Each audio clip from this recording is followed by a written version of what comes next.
Assalamualaikum warahmatullahi wabarakatuh. Sahabat pertanian, jumpa lagi dengan kita dari Balai Besar Pengembangan Penjaminan Mutu Pendidikan Vokasi Pertanian.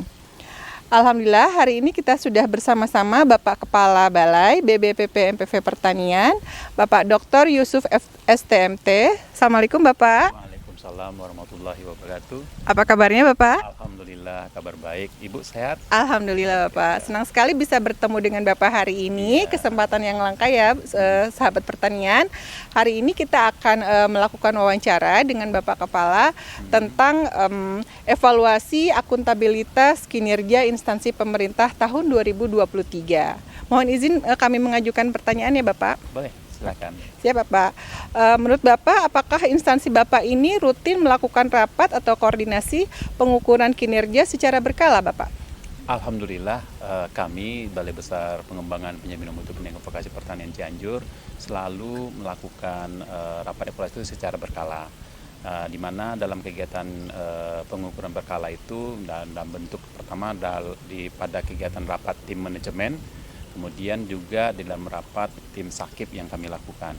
Di dalam rapat tim manajemen itu selalu hadir dari seluruh baik dari Penjab, kemudian Ketua Pokja, Ketua Unit Pengembang, RBI, tim sakip, dan alhamdulillah karena ini merupakan sebuah kegiatan yang secara berkala dan itu sudah dijadwalkan dan saya selalu hadir. Alhamdulillah karena pada saat pengukuran kinerja telah dijadikan dasar untuk memberikan reward ataupun punishment kepada pegawai ataupun tim, apakah itu dijadikan juga dasar sebagai penataan pegawai di instansi Bapak? Ya pasti, insya Allah itu pasti, karena apalagi dengan adanya peraturan terbaru dari Menpan RB nomor 1 tahun 2023 bahwa kesuksesan kinerja itu harus diukur.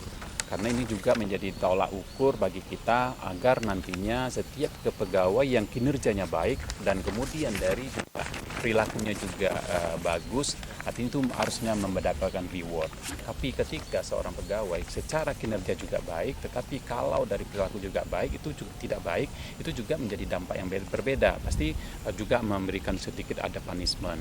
Dan hal ini sudah kita jadikan suatu kebiasaan dan budaya agar nantinya semua pegawai-pegawai supaya akhirnya memiliki suatu budaya bahwa harus menunjukkan kinerja-kinerja yang baik, harus menunjukkan perilaku yang baik agar nantinya penilaian yang diberikan oleh pimpinan sesuai dengan ekspektasi pimpinan itu akan memberikan dampak kepada mereka, termasuk juga masalah jenjang karirnya. Baik, baik Bapak. Nah, dari hasil kinerja tadi ada data capaian laporan kinerja yang disampaikan dalam laporan kinerja, apakah mempengaruhi dalam penyusunan program kegiatan yang akan ditetapkan untuk masa yang akan datang ya Pak? Ya, saya karena konsistensi saja, artinya ketika kita memberikan sebuah data dari hasil kinerja itu menjadi bahan evaluasi kita untuk yang akan datang. Artinya jika salah seorang pegawai ketika hasil datanya itu tahun sebelumnya itu menunjukkan kinerjanya jelek, nah pasti kita akan mendapatkan punishment. Artinya punishment dalam ini bukan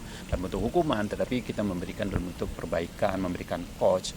Tetapi bagi pegawai hasil rekap datanya itu menunjukkan secara baik dari sisi kinerja dan juga perilaku, pasti juga akan kita tata untuk kedepannya. Dan bahkan jika kita ukur dari sisi materi kompetensinya, kita ukur dari sisi usianya, jika memang memungkinkan dia untuk kita promosikan, apa kita salah kita tetap promosikan seperti itu. Oke, baik Pak.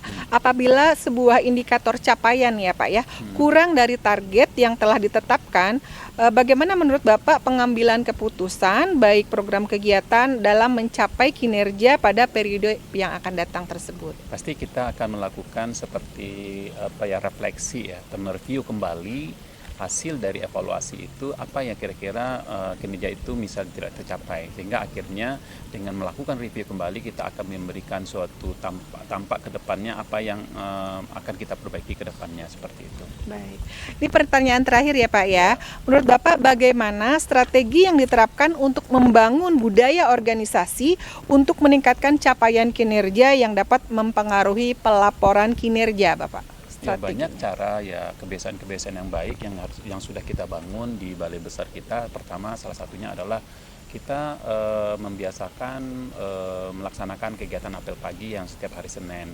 Kegiatan apel pagi ini sebenarnya bukan hanya sekedar apel, tetapi di sini sebagai membangun kebersamaan dan bentuk silaturahmi. Yang kedua, membangun komunikasi antar setiap pegawai. Yang ketiga, yang sangat penting adalah pada kegiatan apel itu selalu kita menyampaikan informasi-informasi yang secara transparan dari setiap unit pengembang, bahkan dari setiap pokja yang ada, supaya seluruh pegawai BPPMP Pertanian Cianjur dapat mengetahui informasi secara akurat apa yang proses yang terjadi yang di balai mereka, sehingga ini merupakan suatu budaya yang baik. Dan saya yakin dengan adanya apel pagi ini bukan hanya juga menunjukkan kedisiplinan pegawai, juga membangun budaya-budaya transparan yang memang arah ke yang jauh lebih baik.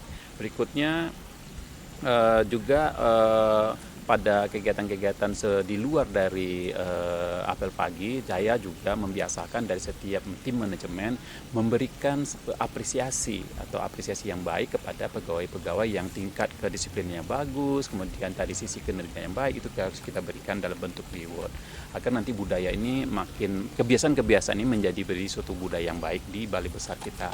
Demikian saya rasa. Baik Bapak, terima kasih banyak sudah berkenan dalam partisipasi kami di evaluasi akuntabilitas kinerja instansi pemerintah kita di BBPP MPV Pertanian.